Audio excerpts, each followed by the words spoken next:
So I've had my hair dyed like this for about 2 weeks, and as you can see, it's still very vibrant. And remember, this is 2 weeks, so it was even brighter than this.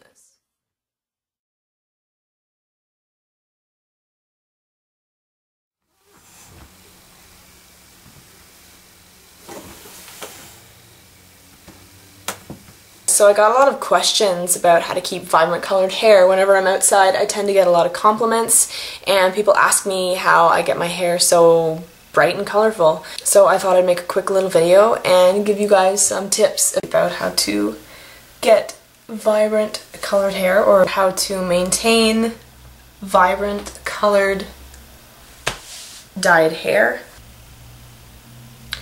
I use Manic Panic in my hair. I believe there's special effects.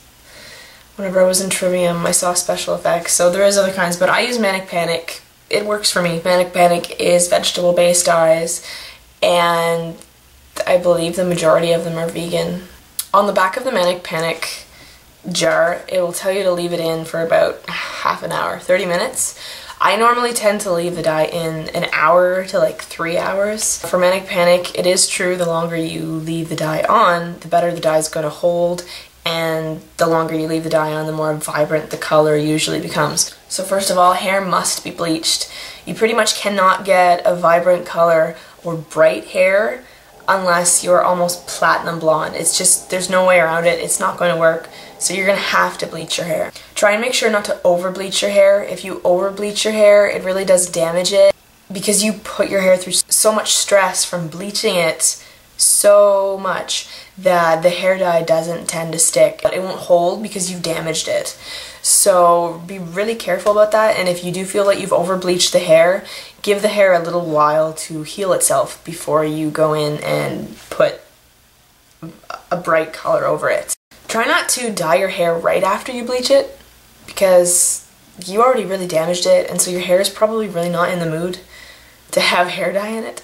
Another way to make sure you really get the hair dye to seep into the cuticles and to really get the hair to cling to the dye is to use heat, and this is just by applying the Manic Panic or whatever dye all over your head, and then basically blow drying your hair, just kind of putting some heat all over your hair. You know, just for a couple minutes or a minute, and that'll just open up the cuticles and allow the hair dye to seep into the hair. Whenever you wash your hair, wash it with cold water. When you wash your hair in cold water, your cuticles close, and therefore it's going to hold the dye in while you're washing your hair. If you wash your hair with hot or warm water, then your cuticles open and some of that dye is going to be released, and you're going to get rid of your hair dye a lot quicker. However, I do still shower in warm or hot water. I just make sure not to constantly have my hair in the water. And I also use sulfate-free shampoo. Sulfate is one of the main things that strips hair dye out of your hair.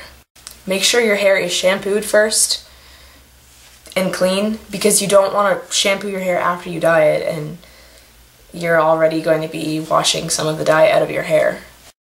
Right now I'm using the Live Clean brand, and it's just a basic restorative shampoo, and down here it says, right here, it says sulfate free. You probably can't read that, but yeah, so it's sulfate free, so I use that.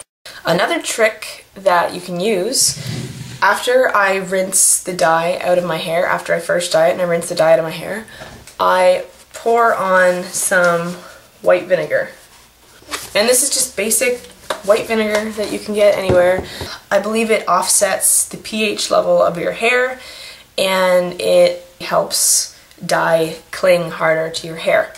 When you first pour it on your hair, it almost seems like it strips some of the color out, because you'll see more, all of a sudden, more dye pour into the water, but don't let that scare you. It does help hold the dye. I don't put it in every time I shower. I just kind of put it in after I initially dye my hair, but I believe if every now and then you put a little bit more into your hair, it will help probably even better than just putting it in the one time. The other option is something that not a lot of people like.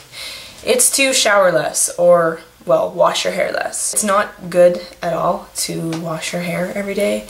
It's very bad for your hair. There is supposed to be oil in your hair. That's why very quickly after you shower, you start to get oily hair again. Because when your hair is stripped of oil, it gets damaged very easily, and it can break off easily, it dies quicker. The oil is there to protect your hair and keep your hair alive. Another thing people don't realize, hairspray makes hair dye fade. Now there's hairspray in my hair right now, yes, but I don't tend to use hairspray all the time. If I'm having a good hair day, normally I'll just straighten my hair and let it flop over, and I won't put any hairspray in it at all.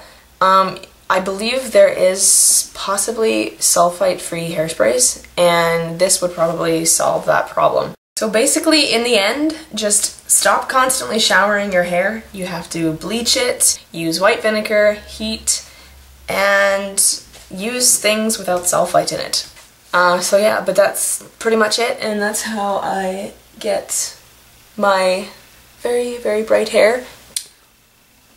It's not showing up as well on the camera, but my hair is actually even more vibrant than it's showing in the video.